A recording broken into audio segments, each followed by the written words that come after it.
In the spring of 2001, a teenage girl from a quiet southern town was preparing for the most anticipated night of her young life, prom. She had left school early, her heart full of excitement. But by evening, something felt wrong. She never came back.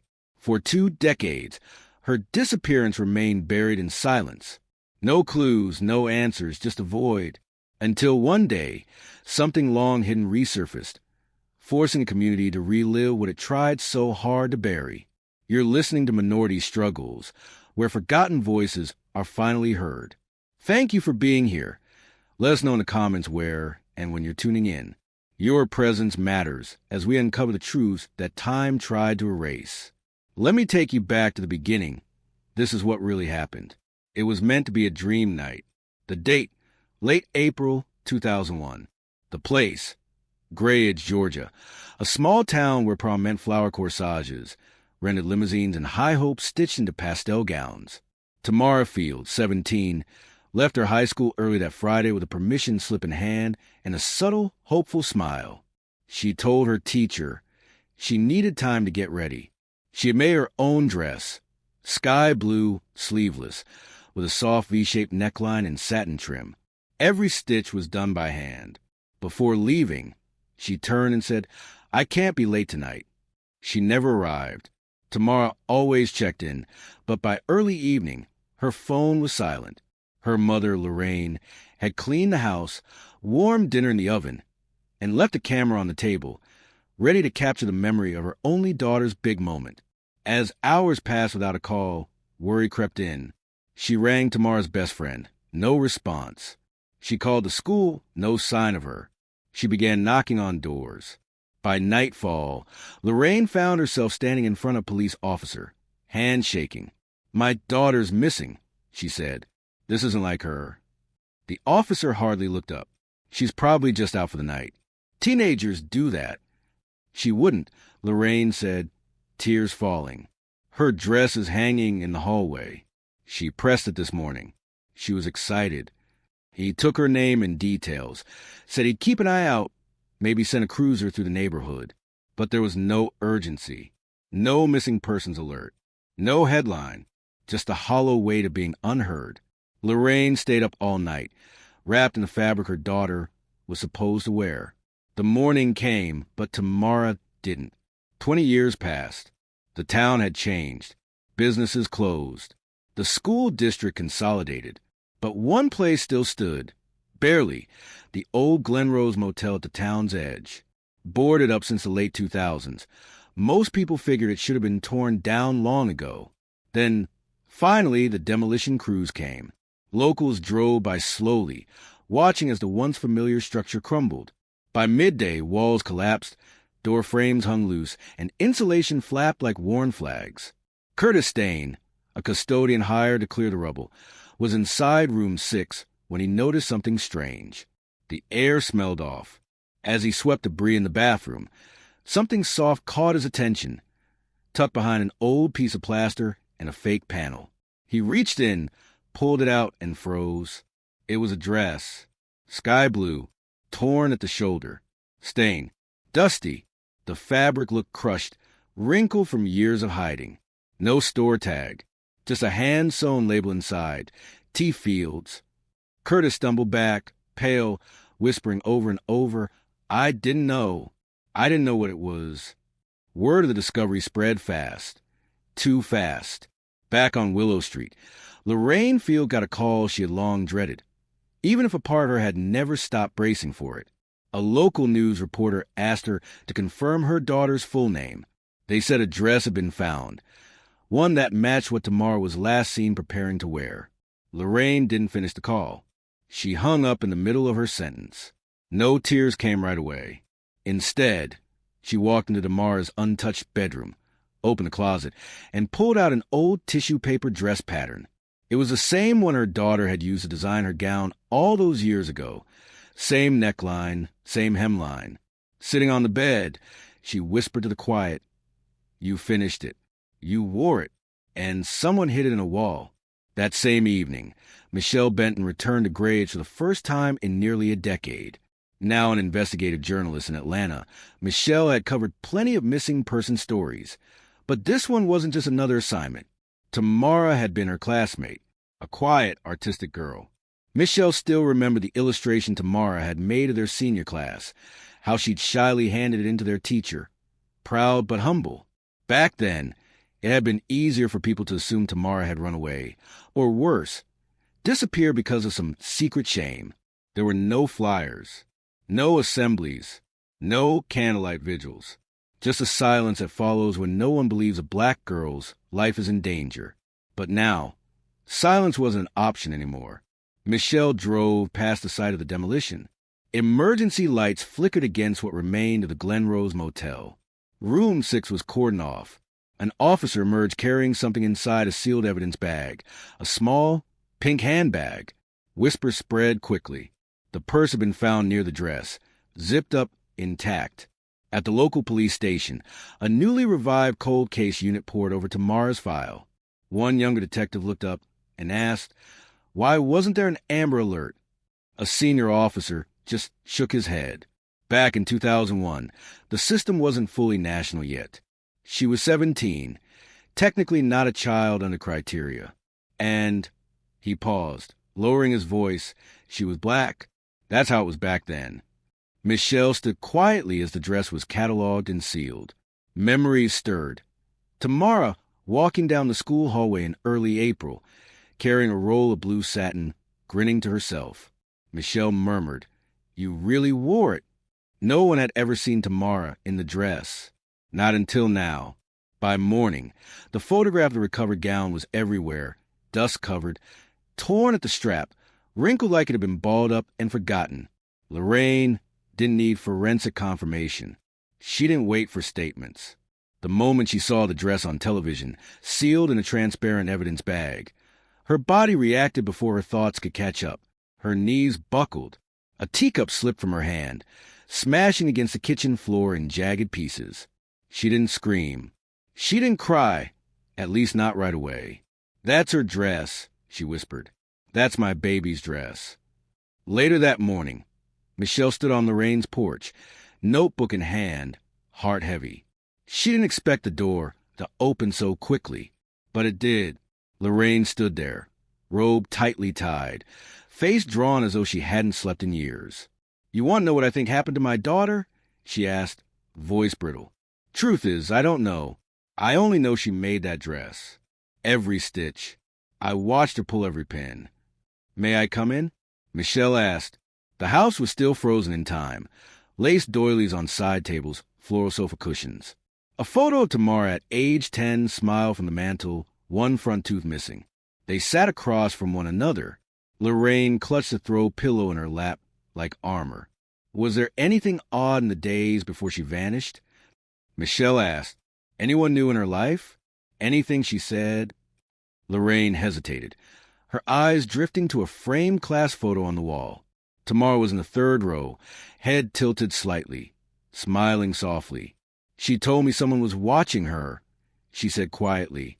She said she felt it on the walk home, at the store. She couldn't shake it. Michelle leaned forward. "Did she say who?" "No. I told her it was because she was a beautiful girl.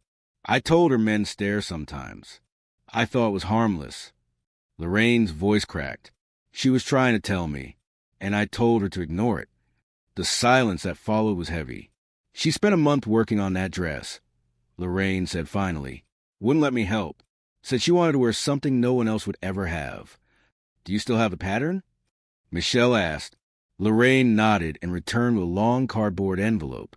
Inside, she unfolded a wrinkled sheet of tissue paper with faint blue chalk marks and scribbled alterations, modified sleeves, and adjusted hem. Tamara's handwriting. Michelle traced the shoulder line. It matched the exact spot where the recovered strap had torn. At the precinct, Detective Rettle examined the contents of Tamara's pink purse. Inside, loose change, broken lipstick, a compact mirror fractured across its center, and a single folded flyer. He unfolded it slowly. Printed in fading ink was a casting call notice. Models wanted. Atlanta Style Showcase. One day only, April 28, 2001. Glenrose Motel roommate. Bring portfolio or recent photo. Rettel cursed under his breath. The paper was real, no copy. Worn, folded, kept. Where the hell did she get this, he muttered. Meanwhile, Michelle combed through old police reports tied to the Glenrose Motel, years of incidents. Fights, drug busts, a few minor assaults. Nothing ever made headlines. No murders. No official missing person cases linked to that address. Then Michelle found it, tucked deep in an overlooked section of the case file. A single call, placed early on a quiet Sunday morning, April 29th, 2001. A woman staying in room 10 at the Glenrose Motel had reported disturbing noises coming from a room next door. Banging. A man's raised voice. The sound of something heavy breaking. The responding officer noted it briefly. Room 6 unoccupied. No visible signs of disturbance. Caller likely mistaken or under the influence. Michelle froze. She circled the report and snapped a picture with her phone. Room 6.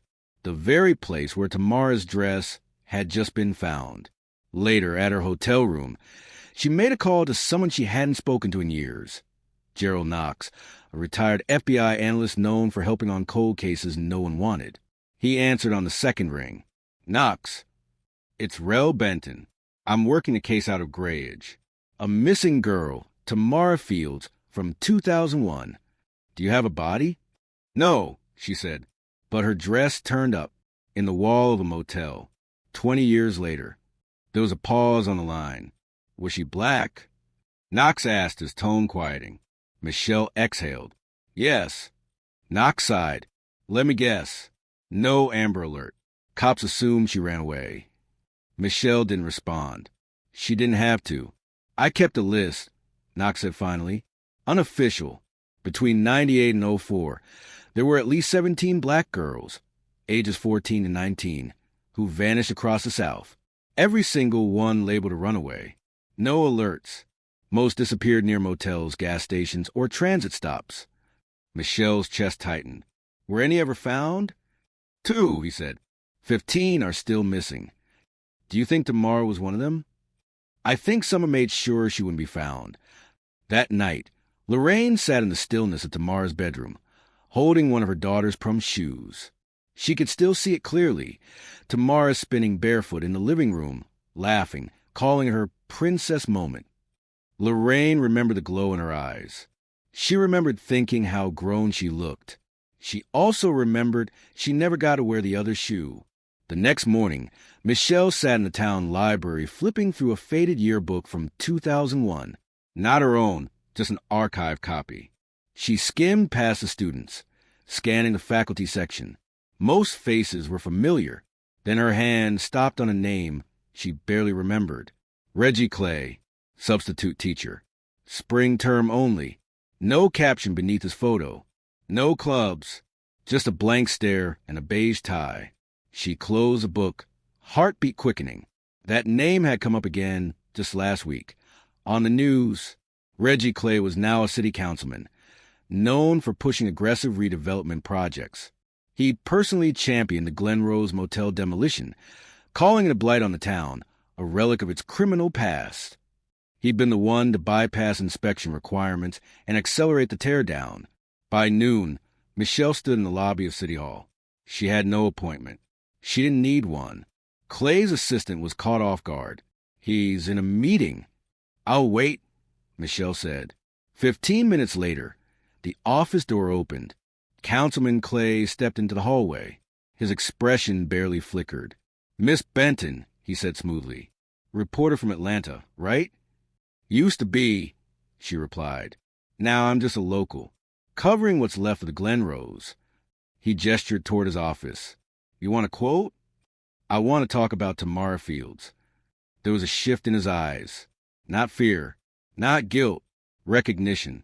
I'm not sure I remember the name, he said, settling behind his desk. She went missing in 2001. Black girl. Prom night. You were her homeroom sub, just for a few weeks. Then you left. He leaned back. That was a long time ago. Her dress was just found at the Glenrose. You're the one who pushed for it to be demolished, correct? He straightened. Are you accusing me of something? I'm saying it's strange. You worked at her school briefly, vanished the same semester she did, and 2 decades later, you bulldozed a place where her last trace was hidden. Clay's voice dropped. Do you have a warrant? I'm not a cop, Michelle said, standing. Just someone who remembers her. He dismissed her with a glance. This conversation is over. Michelle nodded and walked out. Her recorder was still running in her coat pocket. She didn't need a confession. She just needed the smoke. Back at the precinct, Detective Rettel was digging through the remnants of Tamara's original case file. It was painfully thin, barely a folder. One school record. A missing persons form written by Lorraine. A few call logs. Then he found something. A tip sheet dated May 1st, 2001. A woman had called to report seeing Tamara the night she vanished. She'd been near the Glenrose Motel, speaking to a man in a dark-colored sedan. Rettel scanned the officer's note. Caller was hysterical, possibly intoxicated. Tip not followed up. Rettel's throat tightened. He remembered that call. He'd been the one who dismissed it. At the time, there had been dozens of leads. Most led nowhere. But this one had details. Car color, partial license plate, time of day. He remembered thinking, it's not enough. She probably ran off anyway. And just like that, he had let it go. 20 years later, the weight of his mistake hit Detective Rettel like a freight train. He didn't hesitate. He called Michelle right away. Whoever gave her that modeling flyer. That wasn't the only one, he said. You need to check if other girls were approached the same way. I'm already on it, Michelle told him. That night, back in her motel room, she opened an old manila envelope labeled in black ink. Missing 1998 to 2004 unofficial. It was a personal archive, quietly compiled over years by Gerald Knox, the former FBI analyst. She laid the pages out across the bed. Case after case. 1999 Tuscaloosa, Alabama. Ayanna Green, 16. Last seen near a gas station after school. A budget motel was the closest landmark. 2000 Meridian, Mississippi. Jasmine Lowe, 17. Attended a job fair. Never made it home. 2001 Grayedge, Georgia. Tamara Fields, 17. Left school early to get ready for prom. Her dress found 2 decades later, sealed inside a wall. There were clear connections. Every girl was black. Every girl disappeared near a motel or transit spot. None of them triggered an Amber Alert. All were labeled runaways. Michelle stared at the pattern, heart pounding. This wasn't bad luck. It wasn't a series of misunderstandings. It was predation, deliberate, calculated. Someone had been targeting girls who wouldn't make the news, girls whose disappearances wouldn't even be investigated properly. She zoomed in on a scanned newspaper clipping from 1999, something that had almost slipped through. In Mississippi, a substitute teacher had briefly been questioned after a female student reported being followed to her bus stop. The case was quietly closed, insufficient evidence. The teacher's name? Reggie Clay. Michelle's breath hitched. At the Fields house, the phone had rung endlessly the past few days. Lorraine let most of them go to voicemail. Reporters, well-wishers, law enforcement. But when the phone rang again, she picked up. Mrs. Fields, the detective, said, "We have one more question. Did your daughter ever mention anyone offering her a job, a modeling opportunity?" Lorraine was silent for a long moment. Then quietly she answered. She said a man at school told her she had to look for fashion. Said he knew someone in Atlanta. I thought it was flattery. I didn't think. Her voice cracked. She couldn't finish. On her lap was Tamara's old compact mirror. The same one she'd used that morning in 2001. It was still cracked down the middle. Lorraine hadn't thrown it away. She kept it like a sacred object. The last thing her daughter may have touched. The last time she may have seen her own face. Now, it reflected nothing but sorrow. 3 days after discovery, forensic teams arrived at the Glenrose Motel. No uniforms, just dark jackets, gloves, and practiced silence. Room 6 had been stripped to the studs. The wall cavity where the dress was hidden was narrow, just enough space for a small bag or a folded garment. There was no blood, no biological matter, no clear trace of a struggle, only a scatter of shallow scratches on the inner drywall. Disorganized, almost frantic. Could be panic marks, one technician said. But later, under UV light, the truth was clear. The lines were too uniform, too precise. Not fingernails, not human. A tool. Tamara had never been inside the wall. Only her dress, her purse, her shame. Detective Rettle stood silently by, absorbing the scene. Whoever had done this hadn't acted in fear. They'd made a decision, hidden the evidence, painted over it, walked away. He pulled the old maintenance logs from the Glen rows. Most were waterlogged, barely legible. But one handwritten invoice remained, dated September 2004. Room 6, drywall replacement. Cause, minor plumbing leak. That was 3 years after Tamara disappeared. Someone had returned, maybe to move a body, maybe to erase the last piece of what was left. Back at the precinct, Michelle had transformed an unused desk into a crime board. Photographs, names, news clippings, red pins and thread, stretching across a map like a web of forgotten lives. 17 girls, all black, all gone between 1998 and 2004, most from towns so small they didn't make national headlines. Each had the same pattern. Motel nearby, no Amber Alert, labeled runaway, minimal police follow-up. One name kept surfacing, Reggie Clay. He'd worked in 3 of those towns. Always temporary, always with access to young students, either as a substitute mentor or workshop host for career prep. He had no criminal record, no charges, just whispers and gaps. Michelle requested his old employment file from Greyage High. It arrived in a slim envelope. Inside, job application, basic background check, a single performance review. The review praised his professionalism, said he was liked by students, especially the girls. That sentence made her stomach turn. Then, tucked behind the final page, she noticed a sticky note. It wasn't part of the official paperwork. It looked like it had been added in haste. Complaint dismissed. Inappropriate comment. Student, Tamara F. No formal documentation. No follow-up. It was the only time Tamara's name appeared in the file. Michelle called the district office. "We don't have any record of that complaint," the secretary said. Could have been verbal. Back then, we didn't always log minor issues unless they escalated. Michelle's voice was ice. It escalated. That afternoon, the forensic team completed their examination of the items recovered from the motel wall. The prom dress, once vibrant blue, now told its own silent story. Its fibers contained traces of motor oil, fine concrete dust, and George's unmistakable red clay.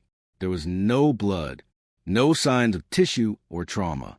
But the material showed signs of having been pressed against industrial flooring. Somewhere hard, gritty, and unclean. Tamara's purse had survived the years as a time capsule. Inside, her lipstick, a broken compact mirror, and a wallet containing 3 crumpled dollar bills. No ID, no phone, but there was one critical clue, a gas station receipt dated April 28, 2001. The timestamp, 3:24 p.m. Tamara had been seen leaving school around 3 o'clock. The gas station was just 2 blocks from the Glenrose Motel. Rettle drove there himself. The store had changed names and owners multiple times. No cameras from that era survived, but a man working behind the counter, now the manager, recognized the date. Prom day, yeah. We were slammed, he said. But I remember her. Blue dress. Looked nervous. She said she was meeting someone across the street. Did she say who? Rettle asked. The man shook his head. No, but there was a car parked out front for a while. Black, tinted windows. Didn't buy anything. Just waited. What kind of car? Old sedan. Maybe a Lincoln. Could have been a Buick. Definitely not a local. It matched the tip Rettle had dismissed 2 decades ago. He jotted it down again, only this time he didn't ignore it. Later that day, Michelle visited Lorraine once more. She brought the flyer found folded in Tamara's purse. The casting call ad printed on cheap, grainy paper. Lorraine took it in her hands like something fragile and sacred. "I've never seen this," she said quietly. "But she told me about a man, said he was kind, said he thought she could be a model, said he knew people in Atlanta. Did she say where she met him?" Michelle asked. "At school," Lorraine answered. "Said he was helping with a career day or something." Michelle's voice was gentle. "Was it Mr. Clay?" Lorraine didn't answer immediately, but then, slowly, she nodded. He gave her his number, told her not to tell anyone, said the other girls might get jealous. Lorraine's voice faltered. "I told her to be careful," but she was excited. Michelle didn't push. She didn't need to. This was an accident. This was targeted. This was grooming. Tamara had been chosen, then erased. The following morning, an email from the state cold case unit arrived in Michelle's inbox. The wall cavity behind room 6 had been sealed twice, once crudely, once professionally. The materials used for the second sealing weren't standard for the motel's maintenance practices. The timing? Fall 2004. It coincided with the employment record of Curtis Dane, the janitor who had discovered the dress. He had worked at the Glenrose from 1999 to 2005, but now no one could find him. He wasn't answering calls. His mailbox was full. Rettel signed a formal request to bring Curtis in for questioning. But by midday, the case took a sharp turn. Curtis Dane was missing. He hadn't shown up for his shift. His truck was gone. His trailer sat parked beneath the pine trees, silent, undisturbed. Wind chimes moved outside, but nothing else stirred. Inside, the lights were off. The air was still. There was no sign of struggle, just the chilling calm of someone who didn't plan to return. On the coffee table, under a thin coat of dust, was a sealed plastic bag. Inside, a cracked student ID card. Name: T. Fields. Tamara's ID, reported missing from her school locker in 2001. And that wasn't all. In the bedroom closet, investigators found a shoebox taped shut. Inside were trinkets, small and seemingly insignificant, until the tags were added: a silver charm bracelet, a pink plastic hair clip, an old bus pass, a ring engraved on the inside, Ayana. One by one, they were photographed, logged, and laid out across the evidence board. "These don't all belong to her," one technician whispered. "There's too many. They belong to several girls. Too many names. Too many voices, now reduced to items in plastic bags." Under Curtis's mattress, they found a notebook, spiral-bound, worn. Inside, page after page of scribbled entries. Each line listed a motel name, a date, a set of initials. One page read, "Glenrose, April 28th, 01 TF. Another, Cedar in June 14th, 99G. Red Pine Lodge, February 11th, 03 JL. 17 entries. 17 sets of initials. Michelle didn't need to guess what they meant. The task force dug deeper into Curtis Dane's life. What they found wasn't a criminal background, but a pattern. One that traced through back roads and bus stations, truck stops and motels from Georgia to Louisiana. Curtis had worked under different titles: janitor, night cleaner, handyman. Always blue collar. Always behind the scenes. Never long enough to draw attention. He had no children, no spouse, no criminal charges. Just a quiet trail of paycheck stubs, faded work IDs, and decades of silence. When his name hit the news, Graves was shaken. Curtis, one neighbor said. He was odd, sure. Kept to himself. But not dangerous. Odd, not evil. But now he was both the man who found a dress and the one who fled. Rettel traced Curtis's recent movements. No charges on his bank card. No fuel receipts. No bus tickets. No airline activity. It was like he'd simply vanished, on foot or with help. Rettel returned to the ruins of the Glenrose. Room 6 no longer existed. Just a scraped-out slab of concrete surrounded by fencing and a few fluttering strands of yellow tape. The sun baked down on the exposed lot. "I think he saw something," Rettel muttered, and he held on to it because he knew no one would believe him. Michelle stood beside him, eyes narrowed. Or maybe, she said, he was told to hide it. Rettel turned. You think he was paid? I think he was scared. That night, a package arrived from Michelle. No return address. No postmark. Inside was a photograph, scorched slightly at the edges. The colors were faded, but clear enough. A girl in a light blue dress, standing near the back lot of Glenrose. Her head was lowered, hands folded in front of her. She looked like she was waiting. In the background, barely visible, stood a man, his face lost in shadow. On the back, in a shaky ink-smudged hand, were 6 words. I didn't know until it was too late. Michelle turned the photo over again. The image was dated by the photo paper, late 90s, maybe 2000 at the latest. The handwriting didn't match Curtis's notebook. But the task force agreed. He likely sent it. Maybe it was the last thing he did. By the end of the week, Councilman Reggie Clay finally responded to the growing press storm. He stood at a news podium in a dark navy suit, flanked by city officials and security. His voice was somber. The case of Tamara Fields is a tragedy, he said. We must allow law enforcement to do their work without distraction. Michelle was in the crowd. She stepped forward. Did you know Curtis Dane? Clay hesitated. Barely. I may have seen him around. He worked in sanitation. We didn't interact. Did you ever speak to Tamara Fields? He stared. Not directly. I taught dozens of students. I have testimony you offered her a modeling opportunity, Michelle said calmly. His jaw locked. That's absurd. She held up the flyer. This was found in her purse. It listed the Glenrose address. Clay didn't answer. His aide stepped in and abruptly ended the press conference. Later, the councilman's office issued a statement. These accusations are baseless, politically motivated, and deeply disrespectful to a grieving family. But behind closed doors, the DA's office quietly reopened a sealed file from 1999, an old report from Mississippi.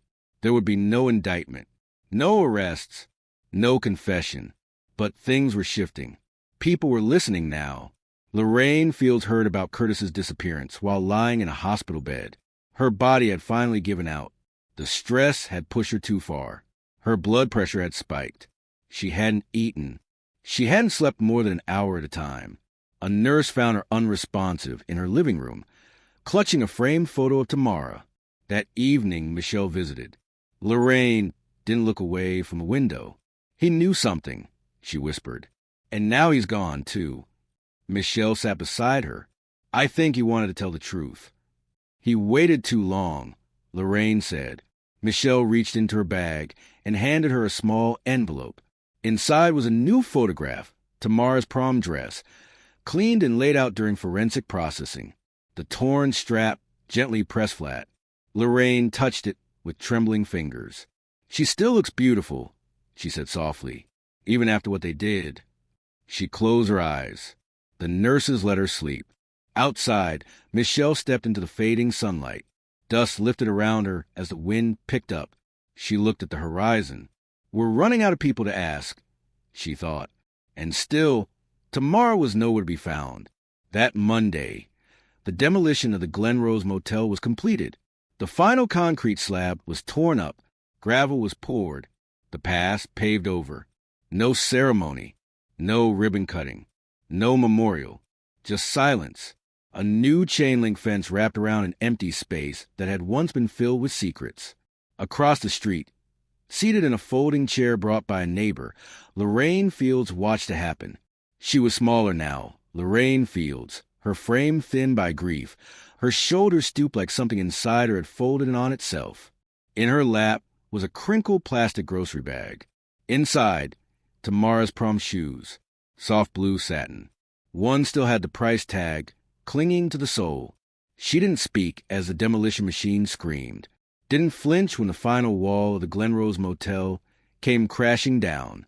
She just sat there, holding the shoes, as if they were bones, as if they were her daughter's hands. Michelle stood beside her in silence. They're turning the site into a pharmacy, she murmured. Lorraine let out a short, bitter laugh. A pharmacy, she said. Imagine that. She never looked away from the dust cloud that now hovered where motel had stood. That building sat there for 20 years, rotting, falling apart, and no one cared, not until my baby's dress came out of its walls. Later that week, Michelle sat at a long conference table in the state office building, flanked by the cold case task force and FBI liaison Gerald Knox. Tamara Fields' disappearance had finally been reclassified, a likely homicide, but the investigation had stalled. Curtis Dane was still missing. His truck had been caught on a trail cam 2 counties north, but the scent went cold in the woods. He hadn't accessed his bank account. No texts, no sightings. It was as if he had either disappeared on purpose or been made to. The evidence found in his trailer was damning. Tamara's ID, the bracelet, the notebook, enough to declare him a suspect, not enough to charge anyone. Reggie Clay had resigned from city council, officially for health reasons, but insiders knew it was the mounting pressure, the old complaints resurfacing, the attention he could no longer outrun. Still, no one had confessed. No DNA, no witnesses, no body, and so the DA wouldn't prosecute. Michelle finally asked a question none of them wanted to say aloud. What if we never find her? Knox didn't blink. Then we tell the truth, loudly, until people have to hear it. Michelle nodded, but the words felt thin against the weight of what was lost. That night, Michelle published her final article. She never made it to prom, but she was never gone. The story went viral within hours. Photos of Tamara, of the dress, of her mother's heartbreak, spread across the internet, shared on podcasts, covered by national news. For a brief, burning moment, Tamara Fields wasn't just a case number. She was real. She was 17, a daughter, a dreamer, a seamstress who had stitched her future into a dress she never got to wear. The world knew her name, but no new leads came. No tips, no confessions, just silence and grief. At the hospital, Lorraine's condition worsened. Stress had calcified into exhaustion. Her blood pressure rose and dipped like tides. She ate little, slept less. The nurses dimmed the lights when she asked. Some days she spoke. Some days she didn't. One morning, Michelle brought her a printed copy of the article. She read it aloud, slow and steady. Lorraine closed her eyes. When Michelle reached the final paragraph, Lorraine reached out, weak but certain. She didn't get to graduate, she whispered. She didn't get to fall in love, or get married, or hold her own child. She opened her eyes, glassy but clear. She didn't even get to dance that night. Michelle squeezed her hand. But now people know who she was. She mattered, Lorraine said. She always did. The next day, Michelle went back to the Glen Rose site one last time. The soil had been leveled, grass seed scattered in thin lines. Only a few fragments of brick and twisted metal clung to the dirt. Michelle walked to the chain-link fence and gently pinned 2 things. A photo, Tamara at 17, standing in the living room, holding up the hem of her unfinished dress, smiling, and beneath it, a small white sign, missing but never lost. She didn't stay long. That night, the wind howled through Grayage. Rain tapped softly on rooftops. Somewhere in the distance, a fox called out into the dark. Somewhere along Forgotten Trail, a rusted truck stood quiet under the trees. And somewhere, across thousands of hearts, Tamara Fields lived. She lived in every black girl who disappeared without headlines, in every mother who begged for help and was told to wait, in every case written off as a runaway. She lived in the silence. She lived in the scream that finally broke it. In the end, there was no body, no confession, no courtroom justice, just one lasting truth. Justice doesn't always disappear. Sometimes it's ignored. Sometimes it's buried. And sometimes it wears a blue dress no one saw, until it was far, far too late.